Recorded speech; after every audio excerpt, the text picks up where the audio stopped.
exatamente como você gosta, estilo testemunho, ilustração de fé. O homem arrogante que brincou com Deus. Meu nome é Rafael, e durante muitos anos eu fui conhecido na minha cidade como o homem que não temia nada. Cresci ouvindo falar de Deus, mas quanto mais o tempo passava, mais meu coração endurecia. Eu dizia: se Deus existe mesmo, Ele que prove. Eu faço minha vida sozinho. Eu falava isso rindo, com arrogância. Como se o fôlego que estava nos meus pulmões fosse meu. A ascensão do arrogante. Eu tinha dinheiro, posição e gente me aplaudindo. Cada vitória minha era motivo para zombar dos que oravam. Uma vez, quando minha mãe disse: meu filho, Deus é quem te guarda. Eu respondi: quem me guarda é meu esforço. Deus não paga minhas contas.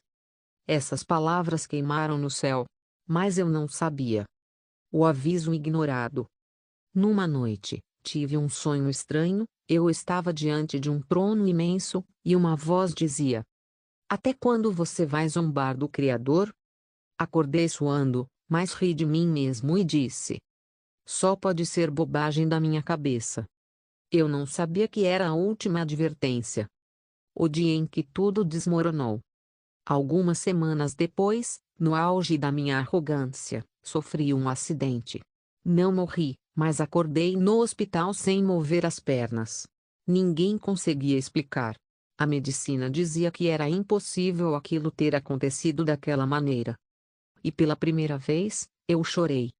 Eu, que me achava invencível, precisei de ajuda até para beber água. A hora da verdade. Foi ali, naquele leito, que Deus quebrou meu orgulho. Não com gritos. Não com raiva. Mas com silêncio.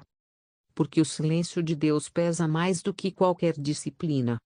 Eu me lembrei de cada zombaria, cada palavra de deboche, cada vez que desafiei o céu como se fosse maior que ele. E eu disse, com voz fraca: Deus, se ainda me ouvir, me perdoa. Eu não sou nada sem o Senhor. A restauração. Dias depois, inexplicavelmente, comecei a mexer os dedos dos pés. Depois a perna. Depois fiquei de pé. Os médicos chamaram de milagre. Eu chamei de misericórdia. Porque se Deus tivesse me tratado conforme meu orgulho, eu não estaria vivo. A lição. Hoje eu digo a todos: não brinque com Deus. O fôlego que você usa para zombar foi Ele quem te deu. E com a mesma língua que zombava, Aqui está agora a eu parte 2, testifico. agora A narrada soberba pelo próprio antecede a Rafael, ruína, como e o se fosse espírito seu altivo, testemunho a real, queda. íntimo e profundo. Provérbios 16 Parte e 18. 2. O despertar. Se você quiser, Testemunho narrado escrevo por a parte Rafael. 2. Uma Meu versão nome é mais Rafael, longa, e se ou você ouviu transformo minha em história, testemunho narrado sabe que pelo eu era próprio arrogante. personagem. Mas só Quero quem uma passa pela mão de Deus entende o que vou dizer agora. O Senhor sabe exatamente onde tocar para quebrar um orgulho que estava enterrado fundo. Quando acordei naquela cama de hospital, preso no meu próprio corpo, eu achava que era um pesadelo. Mas era real. E era Deus me chamando. Rafael, você não controla nada. Lembro da primeira noite no hospital. As luzes apagadas, o cheiro de remédio, os aparelhos apitando. E eu ali, paralisado. Eu tentava mexer as pernas e nada acontecia. Eu tentava ser forte, mas meu espírito estava desmoronando.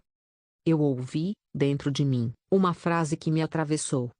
Você diz que não precisa de mim. E agora? Não era voz audível, mas era tão clara quanto se alguém estivesse no quarto.